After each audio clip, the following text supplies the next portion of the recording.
पागमी मनवता गलात कना पागमी मनवता गलात कना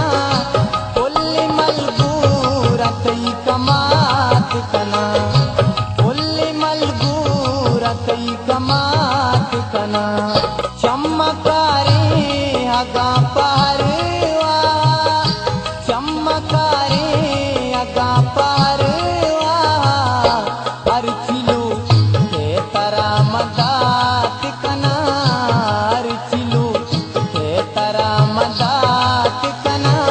यक्ष पिया तेरा तही जल्ला यक्ष